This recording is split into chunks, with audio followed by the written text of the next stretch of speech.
안녕하세요. 저는 사랑하는 아내와 토끼 같은 딸아이를 하나 키우고 있는 30대 가장입니다. 지금 제 모습은 보통의 평범한 대한민국 30대 남자의 모습 같지만 사실 저의 과거는 보통의 남자들과는 거리가 상당히 멀어요. 그 과거 때문에 한때는 나쁜 생각을 했을 정도로 아주 힘든 시간들도 있었죠. 이렇게 살아서 뭐하나, 허무하다, 이런 생각이 한번 들기 시작하니 쉽게 벗어날 수가 없더라고요. 그런 와중에 저에게 다시 살아갈 희망을 준 건 돈이었어요. 돈이 저를 다시 살게 해주고 남들처럼 번듯한 남자가 되게도 해주고 복수도 할 수 있게 해줬죠. 나를 다시 살게 한 돈 이야기로 지나간 저의 인생 얘기를 한번 해보겠습니다. 저는 어릴 때 너무 가난하게 컸어요. 결혼 후 한 번도 집에 생활비를 가져온 적이 없는 아버지와 그 사이에서 태어난 두 아이를 책임지며 자신의 청춘을 모두 가장 노릇하는 데 쓰신 어머니. 정상적이지 않은 가정 속에서 자란 누나와 저는 가난 때문에 늘 포기하는 삶을 살았어요. 엄마, 이번 주까지 수학여행비 내야 한다는데. 그래? 그거 얼마라고 했지? 다음 주는 돼야 월급 받는데. 우선 알았어. 가불이라도 받아와야겠다. 엄마, 나도 참고서 사야 하는데. 참고서? 지난번에 사지 않았어? 그건 1학기잖아. 이거는 2학기고. 아휴, 알았어. 공부하는 아이 둘 밑에서 이것저것 들어가는 돈이 꾸준히 들었고, 돈 얘기를 할 때마다 저는 눈치 아닌 눈치를 봐야 했어요. 아니, 저뿐 아니라 누나도 마찬가지였죠. 학교를 다니는 것조차 엄마한테 부담이 되는 것 같아 죄책감이 드는 이상한 상황이었어요. 잘못한 게 없는데도 잘못한 느낌이 들었기에 학교를 안 가겠다고 한 적도 있어요. 모두 엄마를 도와주기 위해 그런 건데 그 말을 한 날에 정말 비 오는 날 먼지 나듯이 엄마한테 맞았어요. 이놈의 자식, 학교를 안 간다니? 그게 엄마한테 할 소리야? 엄마가 왜 이렇게 사는데? 다 너희 제대로 키우고 싶어서 용 쓰는 거 안 보여? 어? 학교 안 가고 졸업도 못하면 나중에 어떡하려고? 네 아빠처럼 그렇게 살고 싶어? 아, 그러니까 안 간다고. 나랑 누나 때문에 엄마 이렇게 사는 거라며. 그래서 그렇게 살지 말라고 학교 안 간다는데 왜 성질 내냐고. 저는 원래 수줍음을 많이 타서 제 얘기를 잘 안 하는 아이였거든요. 그런데 엄마한테 그렇게 달려드니 엄마가 너무 놀라시더라고요. 저 딴에는 엄마 생각해서 꺼낸 말인데 왜 그런 말을 하는지 물어보지도 않고 대뜸 회초리부터 드는 엄마가 원망스러워서 나도 모르게 튀어나간 소리였어요. 엄마는 제 말에 놀라시곤 이내 눈물을 흘리시더라고요. 그 모습에 당황해서 집 밖으로 뛰쳐나갔어요. 이제 와서 그날을 회상해보면 엄마도 많이 힘드셨을 거라는 생각이 들지만 그때는 엄마를 모두 다 이해할 수 없는 어린 나이였어요. 그러니 내 부모를 원망하는 마음만 가슴속에 가득했죠. 하루하루 웃을 일 없는 그런 일상에 부모님은 하루가 멀다 하고 부부싸움을 하셨고 그러고 나면 아버지는 한동안 집에 들어오지 않으셨어요. 한창 감수성이 예민할 사춘기 시절, 숨을 쉬면서 살아있는 게 고통이라는 생각마저 드는 그런 시절. 정말 집을 벗어나고 싶었어요. 동네에 힘 좀 쓰는 형들이 있어서 그 형들을 따라갈까 하는 고민도 수백 번 했죠. 그런데 행동으로 하지 않았던 이유는 엄마가 우는 게 싫었어요. 내가 보태지 않아도 우는 날이 많은데 그 눈물의 이유가 내가 되는 게 싫었거든요. 그래서 고등학교를 졸업할 때까지 얌전히 생활을 했어요. 공부에 관심도 없고 소질도 없던 저와 달리 누나는 꽤 착실히 공부를 했어요. 반에서 성적이 늘 상위권에 있었고 그 성적을 유지하기 위해 책을 옆에 끼고 살았죠. 밤에 가족이 다들 잠든 시간에도 혼자 스탠드를 켜고 공부를 했고 그러다가 코피를 쏟았는지 책상 위에 피 묻은 휴지도 종종 보였고요. 알아서 잘하는 누나한테 엄마는 늘 고맙다고 했고, 누나는 덤덤하게 괜찮아 라고 일관했었어요. 한눈 안 팔고 공부만 매진했던 누나는 고등학교를 졸업하고 대학교도 전액 장학금으로 가더군요. 물론 전액을 위해 대학교 등급을 조금 낮춰서 가기도 했고요. 원래 목표하던 곳을 못 갔지만 기숙사가 딸린 대학으로 가면서 누나가 한 말이 생각나요. 나 이 집 벗어나려고 그렇게 기를 쓰고 공부한 거야. 그래서 지금 너무 좋아. 나는 엄마랑 다르게 살 거야. 나는 엄마처럼 안 살아. 누나의 말에 엄마는 아무 말씀도 않으셨어요. 한마디도 없이 누나를 쳐다보던 엄마는 왠지 많이 슬픈 표정이셨죠. 제가 그 입장이었다면 화를 냈을 것도 같은데 엄마는 그러지 않으시더군요. 한참을 그러시다가 꺼낸 한마디는 그래, 혜진이 너는 엄마처럼 살지 마. 알았지? 이게 다였어요. 그렇게 말하는 엄마를 쳐다보는 누나의 표정은 여전히 차가웠고요. 우리 가족이 이렇게 된 데 가장 큰 몫을 한 사람은 아버지셨어요. 근데도 아버지는 아무런 죄책감을 느끼지 못하셨죠. 집에 가져다 주지 않는 월급으로 뭘 하셨겠어요? 20년이 넘는 시간 동안 자기 혼자 하고 싶은 거 다 하면서 가족은 등한시한 사람이니 오히려 죄책감을 가지는 게 더 이상하겠죠? 가족이었지만 물과 기름처럼 그런 가족이었어요, 저희는. 누나가 기숙사로 떠나고 고등학생인 저만 남은 상황. 그래도 입이 하나 줄었다고 엄마는 조금 여유로워지셨어요. 누나가 공부로 그나마 잘 돼서 나갔기에 엄마도 넌지시 저에게 말씀을 하시더라고요. 이제라도 정신 차리고 공부해보라고요. 누나를 보면 저도 나쁜 머리는 아닌 것 같다고요. 없는 집에서 인생 바꾸려면 공부밖에 없다며 저를 타이르셨지만 저는 공부할 생각이 전혀 없었어요. 그래서 단호하게 제 생각을 얘기했죠. 엄마, 나 졸업하면 바로 돈 벌러 나갈 거예요. 내가 돈 많이 벌어서 엄마 호강시켜 드릴 테니까 조금만 기다려. 뭐 해서 돈 벌 거냐며 말씀하셨지만 엄마 눈은 웃고 계셨어요. 우리 막내밖에 없다 하시며 제 손을 꽉 잡아주셨고요. 오랜만에 보는 엄마 웃는 얼굴.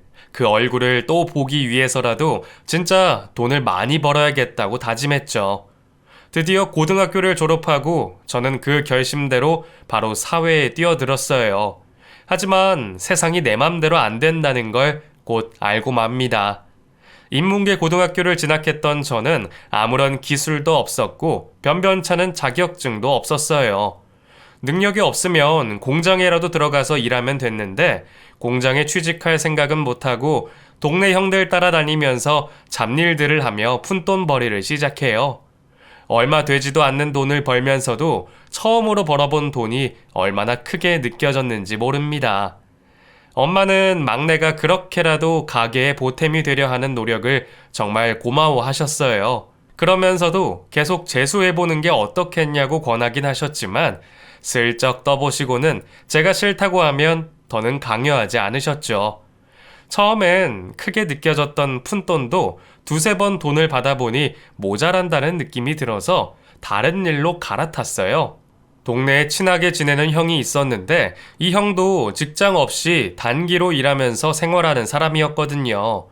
우연히 길 가다가 형을 만나서 술을 한 잔 얻어먹게 됐는데 일당이 10만 원이 넘는 일을 하고 있더라고요.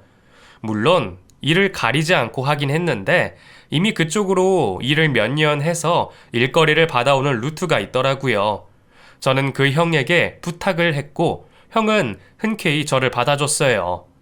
야, 근데 너 힘들다고 일 제대로 안 하고 그러면 안 돼. 알았지?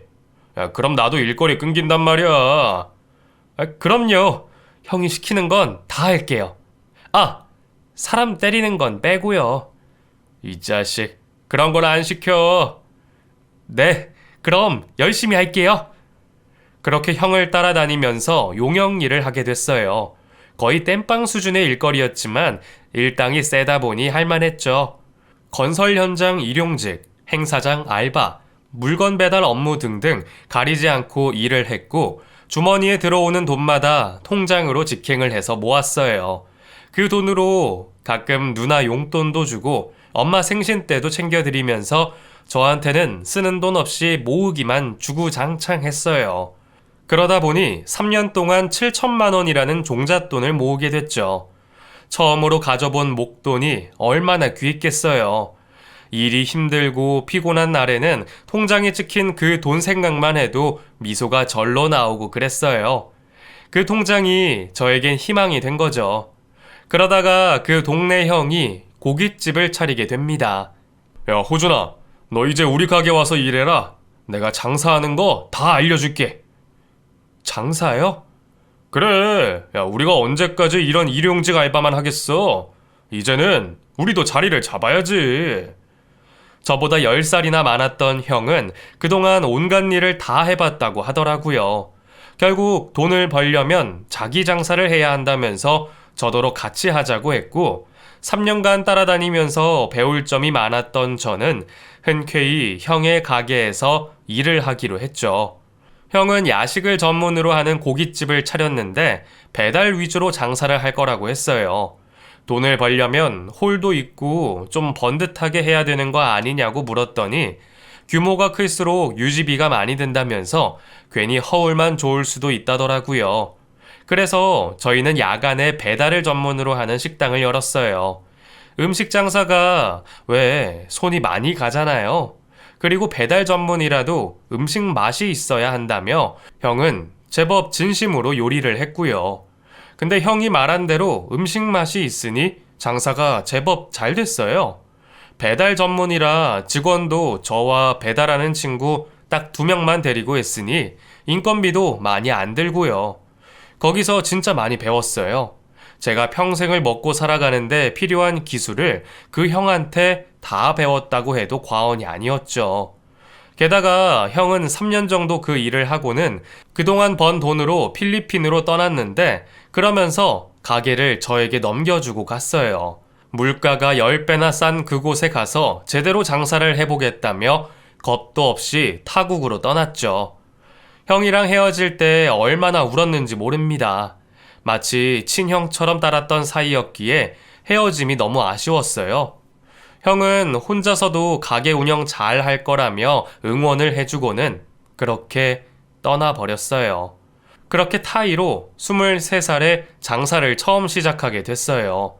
원래 하던 일이라 가게를 관리하는 부분만 일이 더 추가됐기에 크게 어려운 건 없었어요. 그래도 내 가게라고 생각하니 기분이 좀 다르긴 하더군요. 들뜨기도 하고 두렵기도 하고요. 게다가 이미 3년 동안 유지된 가게인데 앞으로 몇 년이나 더 할까 싶은 불안감도 있었고요. 그래서 메뉴를 개발하기도 하면서 나름 애사를 좀 부렸어요. 그랬더니 거짓말 아니고 매출이 2배로 뛰었어요. 오픈하고 마감할 때까지 정신없이 음식을 만들어댔죠. 물론 힘은 들었어요. 하지만 통장에 쌓이는 돈이 더 좋았어요. 그래서 몸 생각하지 않고 열심히 일을 했습니다. 가게가 바쁘다 보니 엄마도 오셔서 도와주기도 했어요. 낮에 가정부 일을 하고 계셔서 피곤하실 텐데도 저녁 7시만 되면 가게로 오셔서 장사 준비를 도와주셨어요. 엄마가 피곤하실까봐 걱정도 됐지만 엄마는 웃으면서 일을 해줬어요. 우리 아들 돈 버는데 내가 도와줘야지. 당연히 해줘야지. 엄마는 하나도 힘이 안 들어. 왜 힘이 안 드셨겠나마는 일손이 모자라서 차마 하지 마시라고도 못하고 엄마한테 의지를 했죠. 그래도 그때 엄마랑 같이 일하면서 참 많이 웃었어요. 재료 준비를 하는 동안 엄마 과거 얘기도 많이 듣고요. 저 어릴 때 얘기도요. 어느새 이렇게 커서 가게까지 운영한다며 제가 자랑스럽다는 얘기도 해주셨어요. 그러면서 결혼은 마음씨 넓고 참한 아가씨랑 해야 한다며 강조하셨어요. 에이, 엄마, 나 이제 24살인데 벌써 결혼 얘기야. 그래, 언제 하든 네 맘이지만 할 때는 그런 여자랑 해야 한다는 거야. 결혼은 연애랑 달라. 한 번 하면 돌이키기 힘들어. 자식 생기면 더 그렇고. 엄마 봐봐. 엄마 보면 더 얘기 안 해도 알겠지? 엄마는 씁쓸하게 웃으시면서 엄마처럼 잘못된 선택을 하지 말라고 하셨어요. 그렇게 말씀하시는데 저는 아무 말도 못했습니다. 엄마가 어때서? 라고 능청스럽게 얘기를 했어야 했는데 얼마나 고생스럽게 사셨는지 알기에 말을 못하겠더라고요. 그냥 알았어 라고 대답하고는 말았죠. 형에게 가게를 넘겨받고 2년을 더 운영하다가 매출이 서서히 떨어지는 걸 보고는 업종 변경을 했어요. 하던 가게는 다른 사람에게 권리금을 받고 넘겼죠.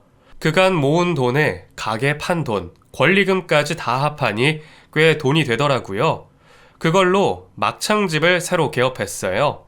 가게 단장을 하고 개업식을 하는 날 가족들이 모두 가게로 왔어요. 엄마, 아버지, 누나 이렇게 다 모여서 고사를 지냈습니다. 커다란 돼지 머리를 상 위에 두고 술을 따르며 고사를 지내는 동안 엄마랑 누나랑 저를 엄청 뿌듯하게 봐줬어요. 집에서 막내로 자라며 숫기 없이 말도 잘 못하고 크던 아들이 스스로 번 돈으로 가게까지 차리니 다 컸다면서 엄청 좋아하셨죠. 게다가 늘 남 밑에서 일하며 온갖 갑질을 다 받고 살아오신 엄마랑 아버지에게 내 가게를 가진 제가 세상 누구보다 자랑스러운 아들이었어요. 대학을 졸업하고 대기업에 취직한 누나도 그날만큼은 다정하게 웃어줬기에 제 어깨가 얼마나 올라갔는지 몰라요. 우리 호준이 이제 어른 다 됐다. 네가 나보다 더 잘 나갈 줄은 정말 꿈에도 몰랐는데 말이야. 나도 한다면 하는 사람이라니까. 누나는 언제 대리 달아? 내년에. 지금 하는 대로 하면 별 문제 없이 승진할 수 있을 것 같은데 모르겠다. 대리도 대리인데 누나 이제 시집 가야 하지 않아? 결혼? 나는 평생 혼자 살 거야. 나 하고 싶은 거 다 하면서. 너는 결혼하고 싶어? 결혼을 안 하고 혼자 산다는 말을 하는 누나에게 영향을 준 사람은 명백히 아버지셨어요. 부부 중에 한 명이라도 한눈을 팔면 나머지 가족들이 어떻게 되는지 너무나 잘 알고 있는 누나는 결혼에 대해 막연한 불신이 있었거든요. 저도 누나처럼 결혼이 딱히 좋다는 생각은 안 했는데 가게가 잘 되고 통장에 돈이 생기니 왠지 결혼을 해도 되겠다는 생각이 문득 들더군요. 그런데 생각만 그렇게 든 거였어요. 만나는 사람도 좋아하는 사람도 없었고 결혼에 대해 구체적인 생각도 해본 적 없었거든요. 그래서 누나가 결혼에 대해 어떻게 생각하냐는 질문을 할 때까지만 해도 언젠가는 하겠지 라는 생각만 있었어요. 그런데 운명이란 게 참 웃기게도 그 생각이 든 지 2년 만에 저는 결혼을 하게 됩니다. 저와 결혼을 한 사람은 저희 가게에서 일하던 누나였어요. 막창 가게를 오픈하고 역시나 대박이 났던 제 가게는 홀에서 일하는 알바만 해도 6명이었어요. 그 중에 홀 업무를 전담하면서 알바 관리를 해주는 여직원이 있었는데 그 사람과 제가 사랑에 빠지게 된 거죠. 처음 그 여자와 면접을 봤을 때만 해도 그런 관계가 될 줄 전혀 예상하지 않았었어요. 나이도 저보다 6살이나 많았고 연상이랑 연애하는 건 제 취향도 아니었거든요. 그런데 정이란 게 변수였어요. 가게가 잘 되고 직원이 많다 보니 그 누나에게 정직원을 권유해서 제 일을 돕도록 했었어요. 30대인 그 여자는 연륜이 있어서 그런지 인사 관리를 잘 해줬고 알바들도 그 여자를 참 잘 따랐어요. 게다가 센스가 있어서 제가 편하게 일할 수 있게 미리미리 일 처리를 다 해주고 그래서 내 맘에 쏙 드는 직원이었죠. 마감 때까지 거의 같이 일을 하다 보니 퇴근 후 저녁 식사 삼아 한 잔씩 같이 하는 날이 늘어나면서 둘 사이에 감정이란 게 생겨버렸어요. 그러다 같이 일한 지 6개월 만에 저희는 연인이 됐고요. 그 여자는 제가 몇 번째인지 모르겠지만 저는 그 여자가 첫사랑이었거든요. 처음이라는 게 그렇게 강렬할 줄은 정말 전혀 몰랐어요. 그렇다 보니 저는 그 여자에게 속절없이 빠져버렸고 제 인생의 전부가 되어버렸어요. 이제와 가만 생각해보면 왜 그렇게 빠져버렸는지 모르겠어요. 남들보다 특별히 예쁘게 생긴 것도 아니고 돈이 많은 여자도 아니었고요. 너무나 평범한 여자였는데 딱 하나 특별한 게 있었어요. 마음이 너무나 푸근하다는 거예요.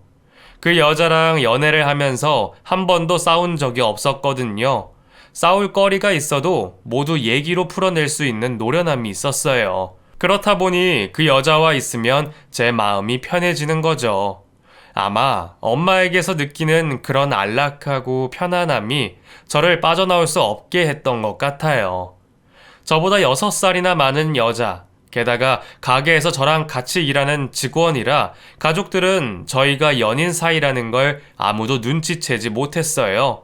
그러다가 저희가 결혼을 하기로 결정하고 집에 알렸을 때 엄마가 너무 놀라서 난리가 났죠. 그 여직원이랑 뭘 한다고? 결혼? 응, 엄마. 나 미라 씨랑 결혼하고 싶어요.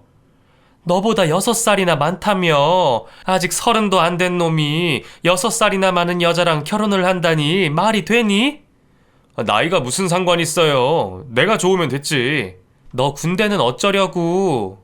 내가 좋아서 결혼한다는 소리에 말문이 막힌 엄마 대신 누나가 말을 보태더군요. 안 그래도 군대가 걱정이긴 했어요. 사실 제가 장사 때문에 군대를 좀 미루고 있었거든요. 그런데 더 이상 사유가 안 돼서 이번에는 입대를 해야 하는 상황이었죠. 군대도 가야 하는데 무슨 결혼이야. 정말 그 여자랑 하고 싶으면 제대하고 난 뒤에 해. 누나 말도 일리가 있었어요. 그리고 그렇게 하는 게 수순이었고요.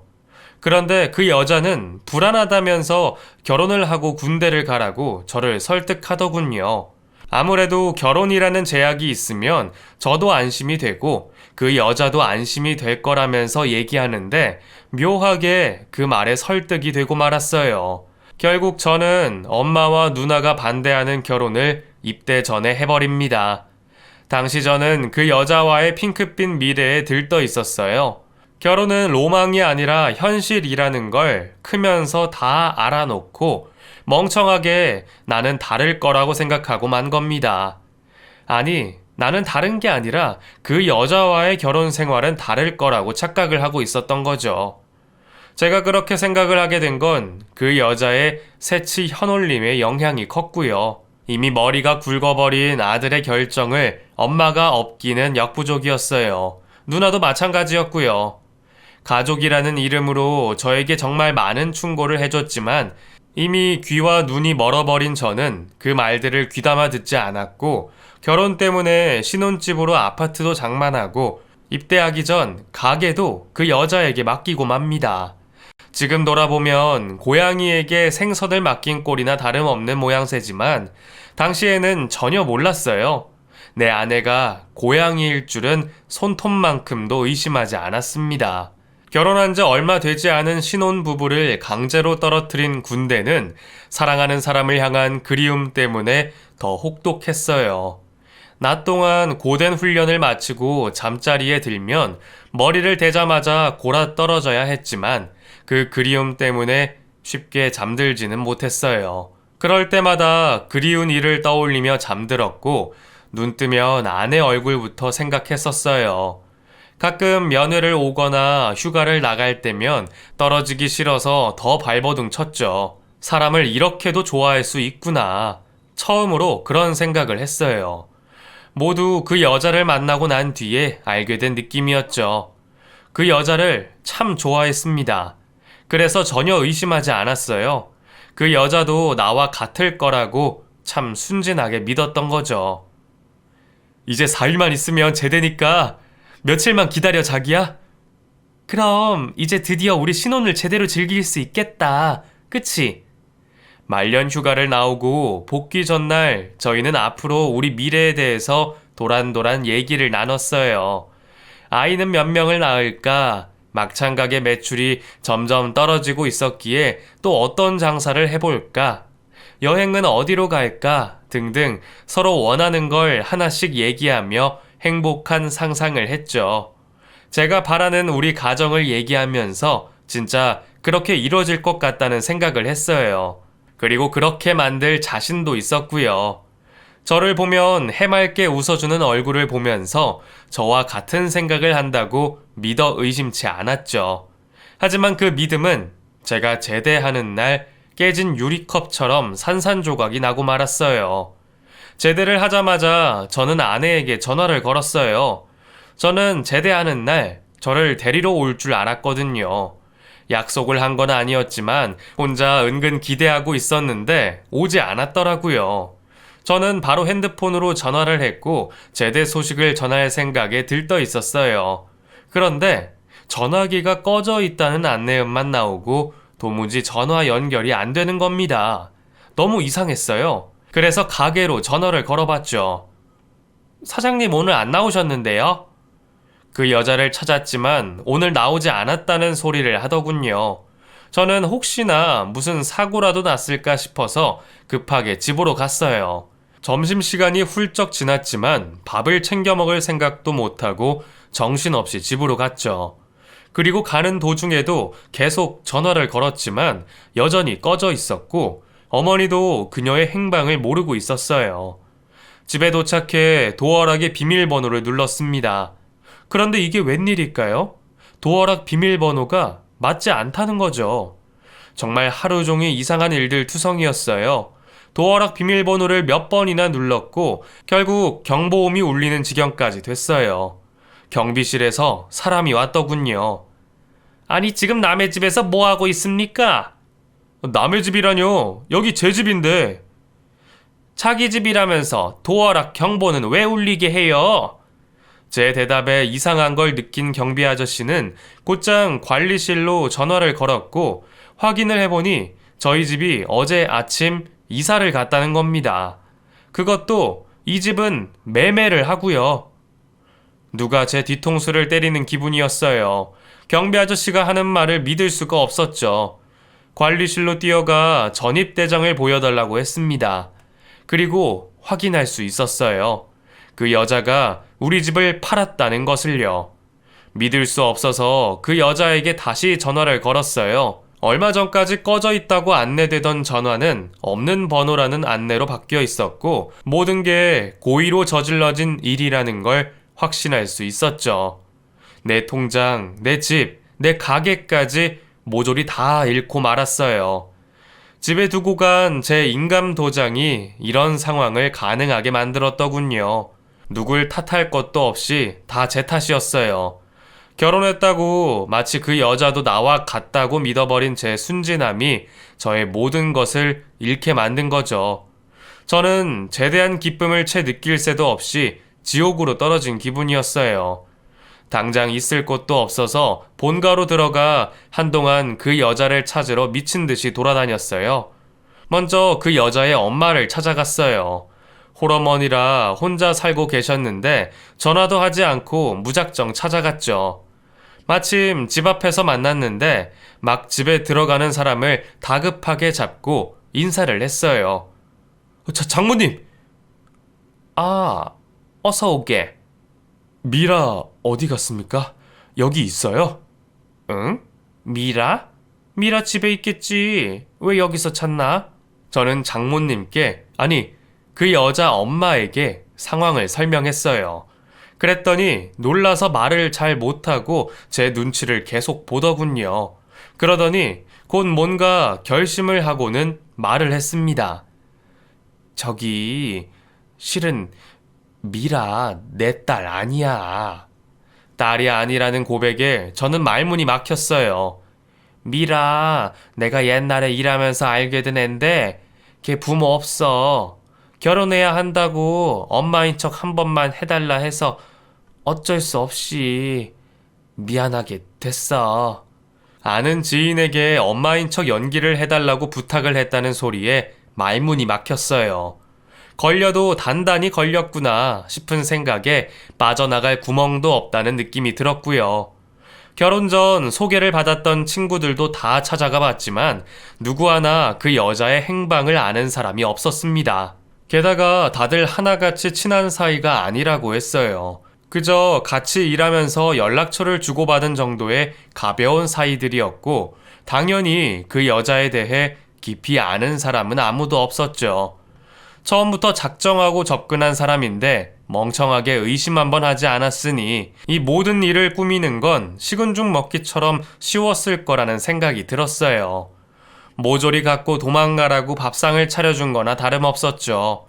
결국 저는 모든 걸 놔버리고 방에서 꼼짝도 않고 술로 지냈어요.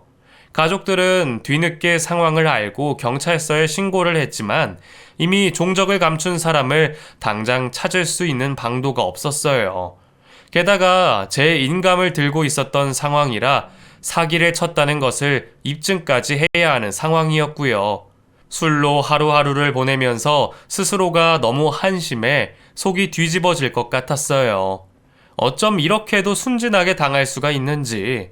혼인신고 따위 그리 대단한 것도 아닌데 그것에 너무 의미를 두고 모든 게 안전하다는 착각을 하고 있었던 제 자신을 용서할 수가 없어서 더 괴로웠어요. 어머니는 제가 재산을 어떻게 모았는 줄 아시기에 화병이 나셔서 자리를 펴고 누우셨고 아버지도 심란하신지 표정이 어두우셨어요. 한마디로 초상집이나 다름이 없었어요. 그 중에서도 저는 죽은 사람이나 마찬가지였고요. 그렇게 1년이라는 시간이 흐르는 동안 온갖 나쁜 생각들을 했어요. 밤마다 꿈에 나오는 그 여자를 찔러 죽이거나 때려 죽이거나 하고 덩달아 저도 죽고 싶다는 생각만 했죠. 어떻게 하면 고통 없이 세상을 떠날 수 있을까? 그 생각으로 온종일 핸드폰에 검색하면서 보낸 시간도 있었죠. 하지만 죽는다는 게 생각만큼 쉬운 일이 아니잖아요. 차마 제 손으로 제 목숨을 끊는 일을 할 수가 없더군요. 그 여자로 인한 배신감, 좌절감들은 저를 계속 괴롭혔어요. 너무 괴로워서 바닥에 바닥까지 떨어져 도무지 일어설 수가 없었어요. 그러다가 문득 내가 이렇게 무너지면 안 된다는 생각이 들더군요. 처음부터 없이 시작한 몸, 다시 시작하면 되지. 그 여자 때문에 내 인생 몽땅 날릴 필요가 뭐가 있어? 라는 생각이 들었어요. 이제는 실체도 없는 그 여자한테 더 이상 휘둘리면 안 되겠다고 결심하면서 정신을 차리기 시작했죠. 6개월 내내 끌어안고 있던 술병을 모조리 치워버리고 새벽에 운동도 시작했어요. 몸부터 건강하게 만들어야겠다는 생각에 시작한 운동이었죠. 밥도 잘 챙겨 먹고 영양제도 챙겼어요. 부모님은 제가 정신을 차리자 많이 기뻐하시더군요. 돈을 다 잃어 속은 상했지만 제가 모든 걸 놓을까봐 늘 노심초사하셨다면서 그까짓 돈이랑 여자 세상에 널렸다면서 다시 시작해보자고 하셨어요. 그 순간 제 곁에 부모님이 계시다는 게 어찌나 감사했는지 모릅니다. 제가 살고 죽는 걸 어느 누가 이렇게까지 걱정해 줄까 하는 생각에 부모님의 존재가 너무 크게 느껴졌어요. 그리고 누나도 저에게 큰 힘을 줬죠. 이걸로 가게 다시 시작해봐. 이거 뭐야? 내 적금 통장. 누나는 5년 동안 아끼며 모은 적금 통장을 망설임 없이 내줬습니다. 저는 바로 받을 수 없다고 했고 누나는 그런 저에게 단호하게 말을 했어요. 나 엄마 아빠 모실 생각 없어. 그러니까 이 돈은 동생인 네가 부모님 모시고 살 것에 대한 값이야. 이걸로 무조건 다시 돈 벌어. 그리고 제대로 해서 네가 부모님 모셔. 이 돈 안 줘도 내가 모실 거라고 했지만 누나는 막무가내였어요. 대신 꼭 다시 재기해야 한다고. 이 돈으로 허튼 짓 하면 가만히 안 둘 거라며 엄포도 놓더군요. 누나는 어릴 때부터 참 차가운 사람이었어요. 말도 늘 바른 말만 해서 엄마가 서운해한 적도 여러 번이었죠. 저에게도 다정한 누나는 아니었는데 그 차가운 사람의 이면에 가족을 위해 아끼지 않는 마음이 너무 고마웠어요. 그리고 꼭 다시 일어설 거라고 저 스스로에게 한 번 더 기합을 넣을 수도 있었죠. 누나가 마련해준 돈은 1억이었어요. 그걸로 다시 장사를 시작하는 데는 충분했고 저는 다시 막창 가게를 오픈하면서 제대로 준비를 했습니다. 그 와중에 예전에 저에게 야간 배달 가게를 넘겨줬던 동네 형이 연락이 왔어요. 당시 필리핀으로 간다던 형은 거기서 하던 사업을 다 정리하고 한국으로 돌아온다고 했고 저에게 동업을 제안했습니다. 나 체인 사업 구상하고 있는데 호준아 같이 하자. 체인 사업? 나 지금 막창 가게 오픈하려고 준비하고 있는데. 아 그랬어? 야, 잘 됐네. 야 막창은 없고 이번엔 태국 음식 해보자. 형은 저에게 태국 음식으로 체인 사업을 하자고 제안했어요. 필리핀에서 체인 사업으로 재미를 본 형은 그쪽으로 이미 전문가였고 분명히 될 거라는 확신이 있었어요. 그 제안을 제가 마다할 이유가 없었죠. 오히려 가게 하나 한다고 애쓰기보다는 스케일이 큰 걸 하면 벌어들이는 것도 더 클 거라는 계산도 됐고요. 태국 음식점 체인 사업을 본격적으로 시작하면서 투자도 유치하고 체인점 모집도 했어요. 제가 본점을 운영했고 형이 투자와 체인점 모집을 맡았고요.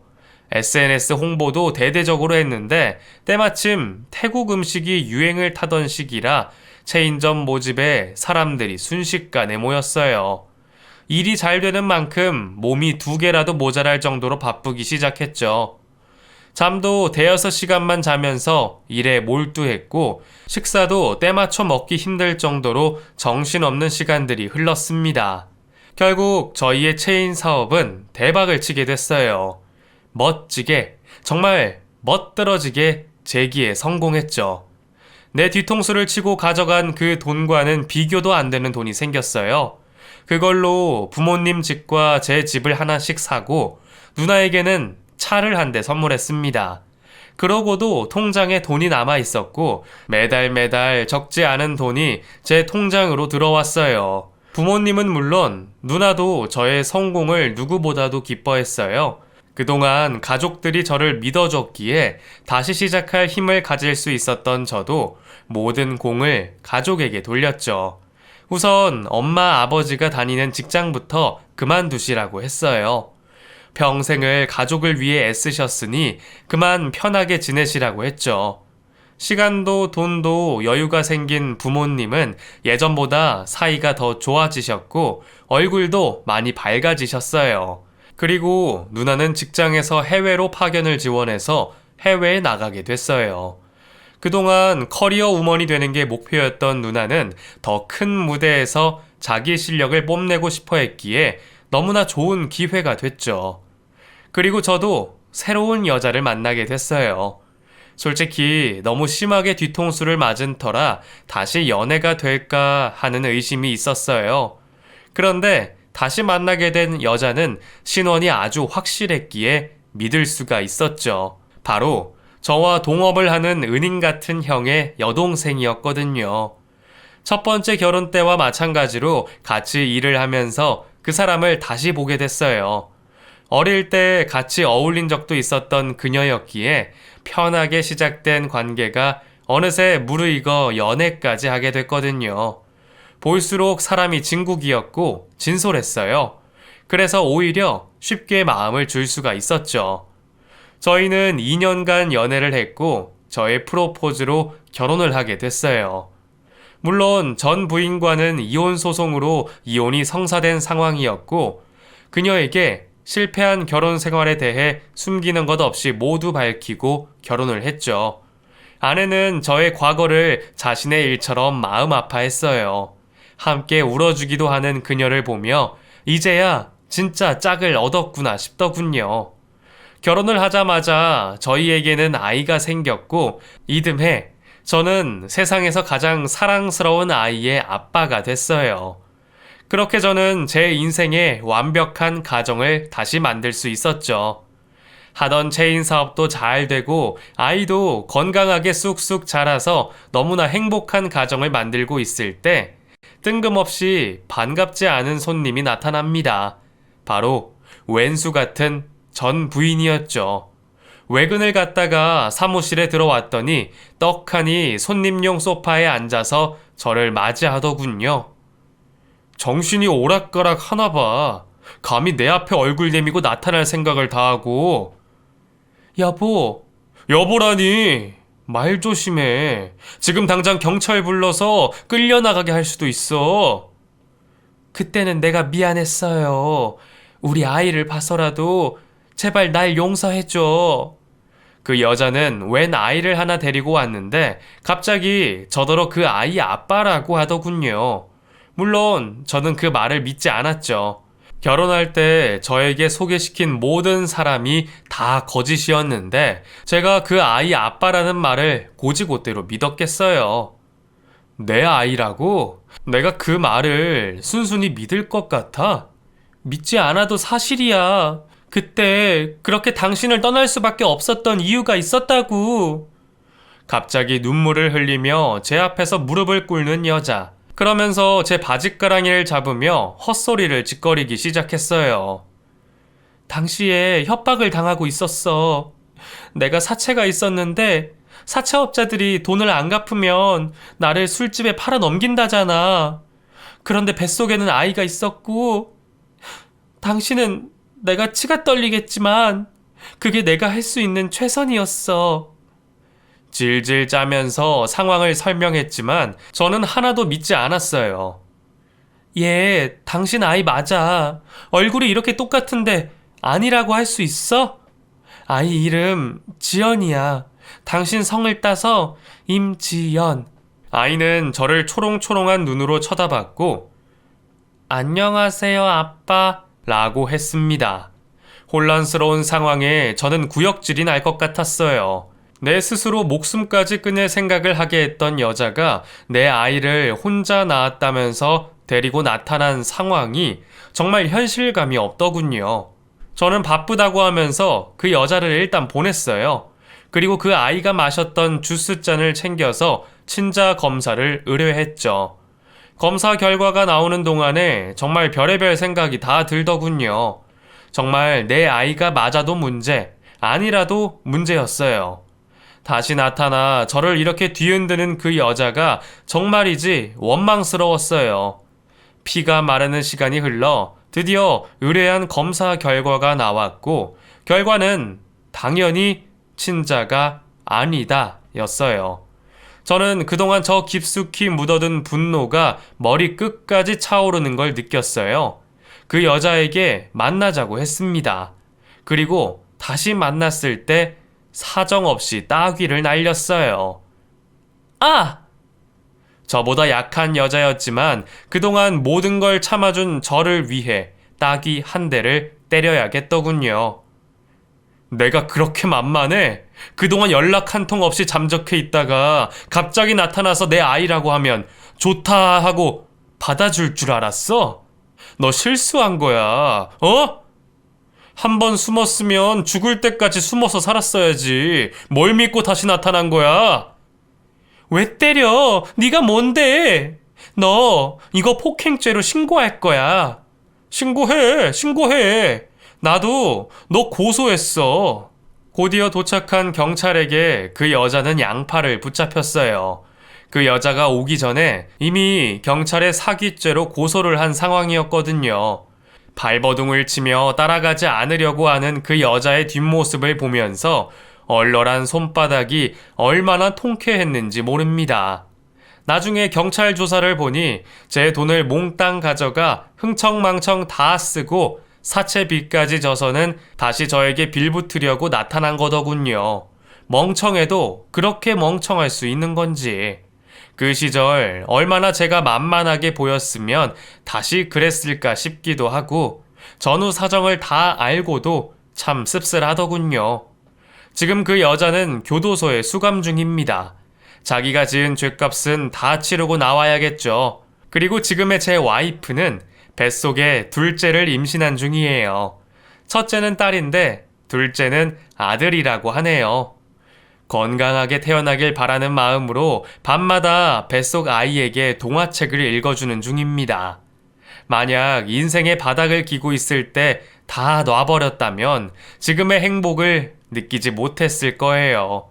그래서 그때 다시 일어서준 저에게 정말 고마울 뿐입니다.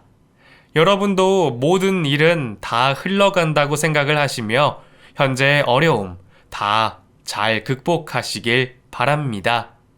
두서없는 긴 글 읽어주셔서 감사합니다.